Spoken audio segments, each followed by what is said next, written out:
La région Auvergne-Rhône-Alpes vous présente Lyon Business.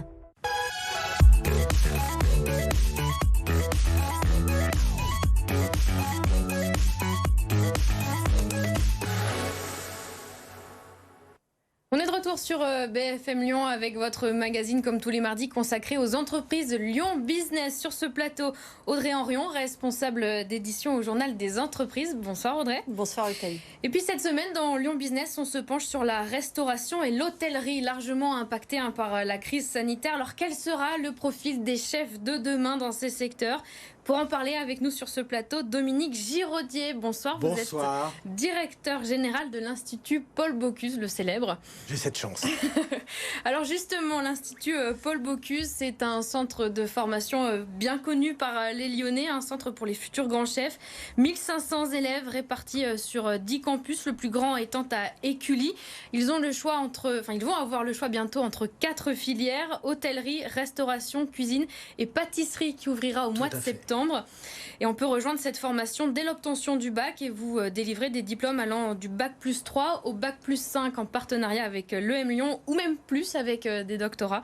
Et vos étudiants qui peuvent allier la théorie à la pratique puisqu'on peut les retrouver au restaurant d'application Place Bellecour, enfin du moins quand il sera ouvert. Ce restaurant justement qui est fermé comme les autres depuis des mois, c'est donc la deuxième promotion qui ne peut pas profiter pleinement de cette formation bien concrète.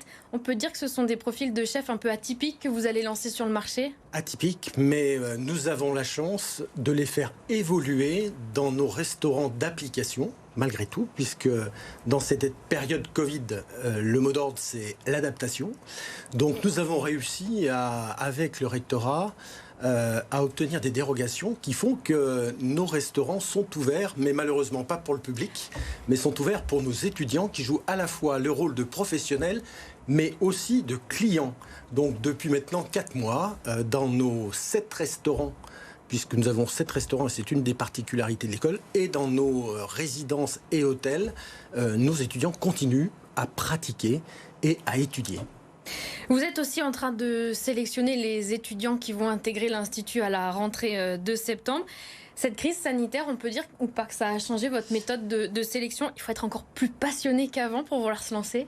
Alors, passionnés, on a toujours des passionnés puisqu'il y a un peu plus de 1000 étudiants, 1200, qui frappent à la porte de l'Institut en croissance par rapport à l'année dernière et avec une sélection en effet plus originale puisque nous avions l'habitude d'avoir des entretiens physiques, individualisés, qui se font à distance, en visio. La visio est devenue notre forme de recrutement comme toutes les entreprises. Voilà, et ils sont encore plus passionnés. C'est vraiment une caractéristique, c'est qu'en effet, tous ces étudiants ont envie de continuer à travailler dans ces métiers de l'hôtellerie, de la restauration, de la cuisine, qui ne perdent absolument pas leur attractivité. Alors justement, comment est-ce qu'on enseigne la cuisine, le service en salle et la convivialité dans cette période de Covid ? Est-ce que ça change un petit peu l'apprentissage ? Alors, comme toutes les formations, il a fallu que nous remettions en cause, puisque au premier confinement, l'école en 15 jours a dû passer d'un mode physique qui est très pratique, puisque nous sommes une école métier, d'apprentissage et métiers, des techniques, en plus du management. Et donc, on a dû travailler à distance. Donc, on a fait de la formation hybride.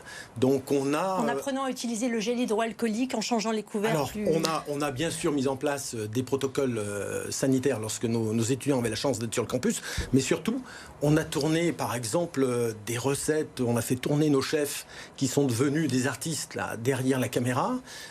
Et qui ont tourné des recettes, qui ont fait travailler leurs étudiants à distance, qui étaient repartis dans le monde entier, puisqu'une des particularités de l'Institut Paul Bocuse, c'est que nous accueillons, et nous sommes la seule école française à accueillir plus de 64 nationalités sur notre campus. Donc on avait des étudiants qui étaient repartis dans le monde entier, dans leur famille, et ils ont pu continuer à travailler leurs recettes, leurs techniques en ce qui concerne la cuisine à distance. Pour ceux qui se forment à la restauration, à l'hôtellerie, on a privilégié les cours théoriques à distance, en attendant de pouvoir les faire revenir, comme je vous l'indiquais, sur notre campus et dans nos restaurants, écoles et applications. Alors, vous parlez justement de ces cours en ligne. On l'a vu pendant cette crise, le digital a pris une dimension énorme dans toutes nos pratiques. Et on l'a vu aussi pour les restaurateurs, c'était essentiel d'être sur Internet pour pouvoir continuer à avoir des commandes et surtout pour rester visible. Vous, c'est quelque chose que vous allez intégrer comme formation, par exemple, dans vos cursus ? Évidemment, des choses vont rester après, et parce que on a découvert les avantages, alors les difficultés pour s'adapter et adapter nos programmes à ces nouveaux environnements digitaux, mais avec une hybridation pour moi qui va rester parce qu'elle permet de mettre en évidence un certain nombre d'avantages, et en particulier un qui pour nous est très important, c'est la responsabilisation des étudiants, c'est leur prise en charge à distance.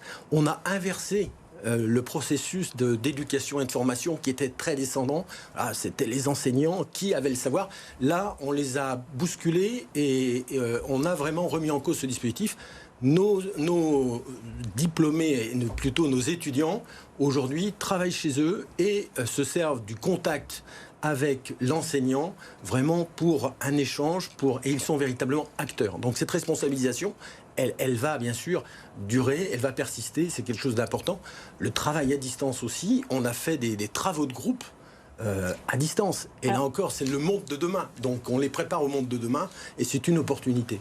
Le monde de demain, l'Institut Paul Bocuse forme justement des dirigeants et des managers qui seront amenés à créer leur entreprise demain. Est-ce qu'on monte un business plan en 2021 comme on le faisait en 2019 ? Et quels sont les business models qui émergent de cette crise ? Je pense au Dark Kitchen par exemple. Entre autres, Dark Kitchen qui est fantôme. Bien sûr, cette fameuse cuisine fantôme dont tout le monde parle, qui fait un peu peur parce que ce nom n'est pas terrible, mais il va y avoir une révolution et nous observons, nous, très près, toutes ces mutations sociétales qui sont en train de s'observer. Mais la crise n'est qu'un accélérateur, pour moi, de phénomènes qui étaient présents.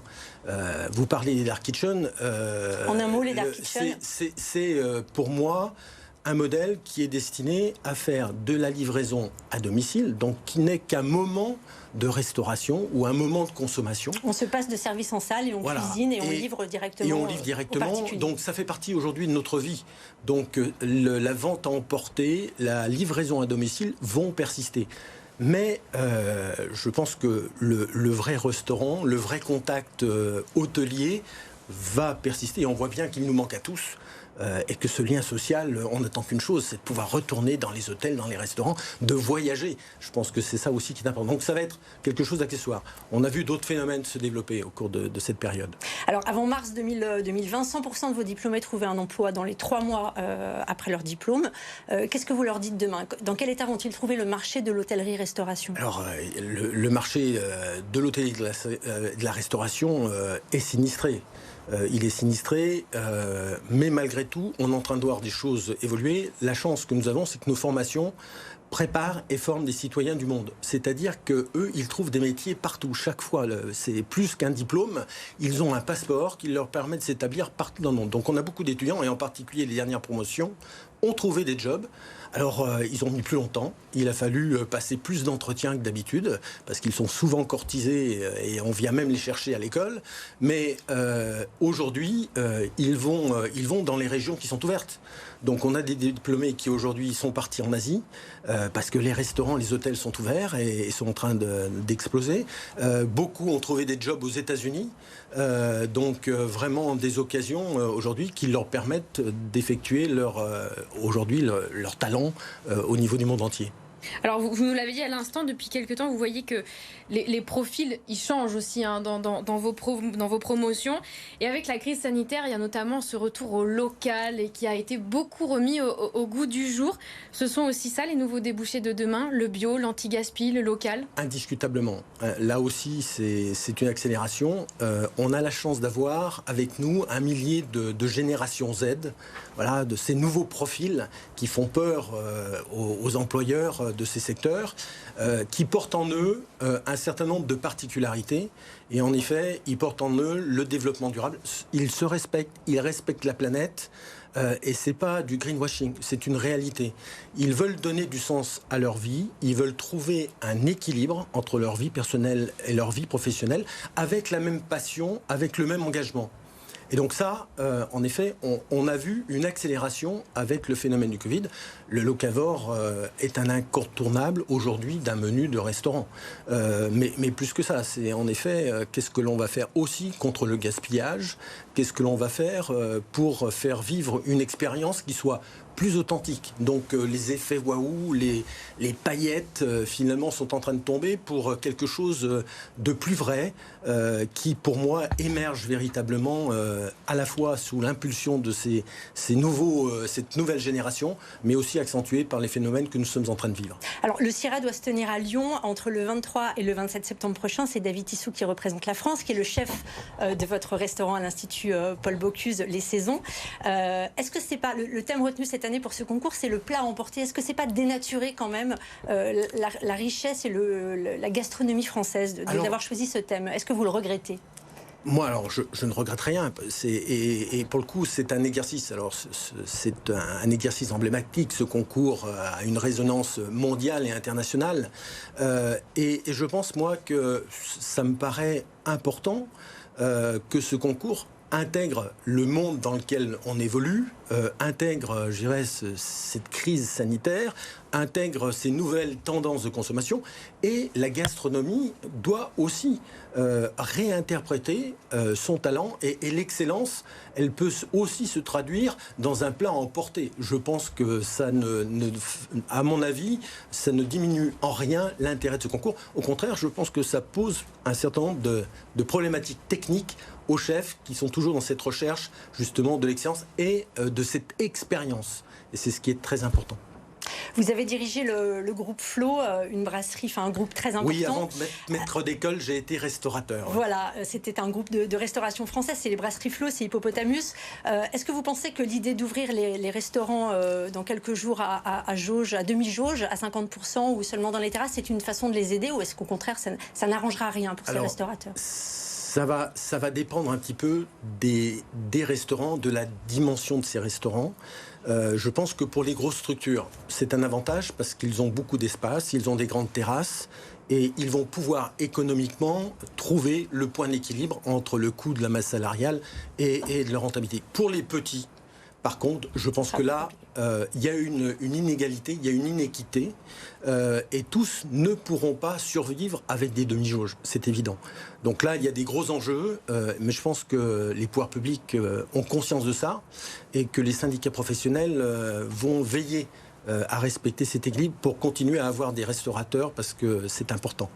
Merci Dominique Giraudier d'avoir été avec nous dans Lyon Business. On espère vous retrouver bientôt et tous les chefs de demain à l'Institut Paul Bocuse. Merci Audrey d'avoir été avec nous. Restez avec nous sur BFM Lyon, l'info continue.